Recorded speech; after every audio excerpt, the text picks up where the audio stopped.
اعوذ باللہ من الشیطان الرجیم بسم اللہ الرحمن الرحیم وبہ نستعین انہ خیر ناصر و معین۔ محترم اور قابل قدر ناظرین و ناظرات اور طلاب ذوی الاحترام، السلام علیکم ورحمۃ اللہ وبرکاتہ۔ کل رضویہ دینیات کی کلاس کے لیے ہم نے احکام میں جو عنوان منتخب کیا تھا وہ تسبیحات اربعہ کے حوالے سے تھا۔ آج ایک اور مسئلہ احکام کے عنوان کے ذیل میں آپ کی خدمت میں پیش کریں گے، لہٰذا آج کا عنوان ہی ہم نے منتخب کیا ہے احکام قنوت۔ قنوت گرچہ ایک مستحب عمل ہے لیکن اس کی بہت زیادہ تاکید کی گئی ہے۔ روایات اور احادیث میں یہاں تک بیان کیا گیا ہے کہ انسان جتنی دیر تک یا جتنا طولانی قنوت وہ بجا لاتا رہے گا، شیطان اتنی ہی دیر اپنی ناک رگڑتا رہے گا۔ کیوں؟ اس لیے کہ شیطان دن بھر یا کئی گھنٹے ایک اللہ کے بندے کو بہکاتا ہے، گناہوں کا مرتکب کرتا ہے، لیکن جیسے ہی قنوت میں آ کے اپنے رحیم و کریم پروردگار سے مانگ لیتا ہے تو خدا بھی اسے معاف کر دیتا ہے۔ تو شیطان کو غصہ آتا ہے کہ میری اتنی لمبی اور اتنی ساری محنت رائیگاں چلی گئی، لہٰذا قنوت کے موقع پر شیطان بہت ہی پریشان ہوتا ہے۔ روایات میں یہی لفظ استعمال کیا گیا ہے کہ جب بندہ اپنے پروردگار سے حالت قنوت میں مغفرت طلب کر رہا ہوتا ہے تو شیطان اپنی ناک رگڑ رہا ہوتا ہے۔ اس کی ناک کو اگر آپ زخمی کرنا چاہتے ہیں اور اسے شکست دینا چاہتے ہیں تو گرچہ ایک مستحب عمل ہے قنوت، لیکن بہتر ہے کہ اسے بجا لایا جائے۔ کچھ باتیں آپ کی خدمت میں جو بورڈ میں بھی آپ کو انشاءاللہ نظر آ رہی ہیں۔ تو سب سے پہلا یہ کہ قنوت جو ہے مستحب عمل ہے، جیسا کہ ہم نے اشارہ کیا۔ دوسرا، قنوت نماز کا جز نہیں ہے، as a part of the نماز اسے شمار نہیں کر سکتے، جیسے رکوع ہوا، سجدہ ہوا، یا قیام و قعود، تشہد و سلام، ہے نا۔ اس اعتبار سے ہم اسے جزء نماز قرار نہیں دے سکتے، بے این معنی کہ اگر قنوت چھوٹ بھی جائے تو نماز میں کوئی خلل واقع نہیں ہوتا۔ اچھا، ایک سوال یہ بھی ہے، کیا بائی چانس کبھی جان بوجھ کر بھی ہم قنوت کو چھوڑ سکتے ہیں؟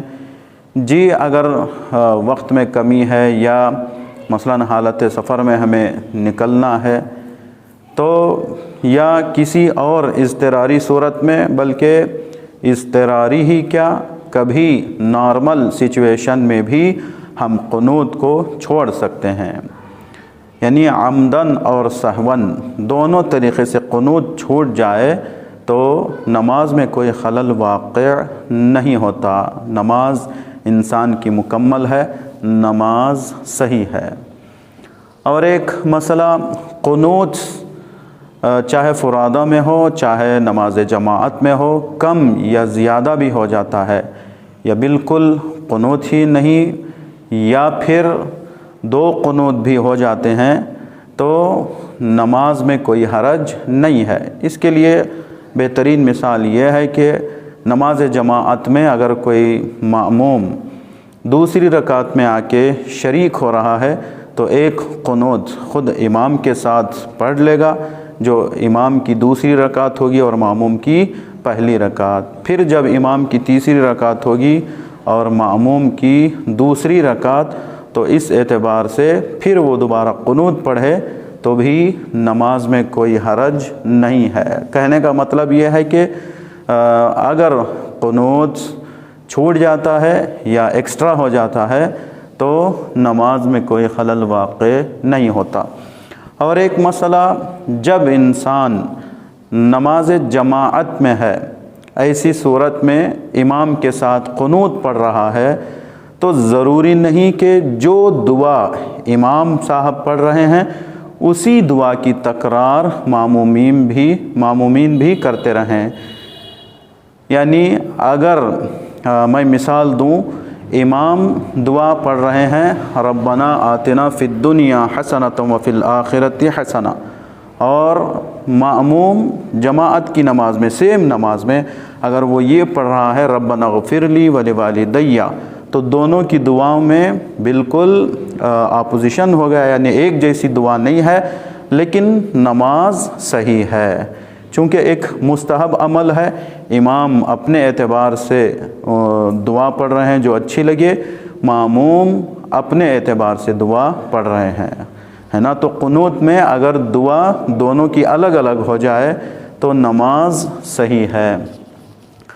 اور قنوت کی تلاوت میں ایک نمازی کو، ایک مصلی کو اختیار ہے کہ وہ چاہے بلند آواز میں قنوت پڑھے چاہے آہستہ آواز میں، کوئی اس میں حرج نہیں ہے، دونوں اختیاری صورتیں ہیں، چاہے تو وہ بلند آواز میں پڑھے چاہے آہستہ آواز میں اس سے ادا کرے، کوئی فرق نہیں پڑتا۔ اور ایک بات، ہم کون سی دعائیں قنوت میں پڑھتے رہیں، یہ بھی ایک سوال ہے۔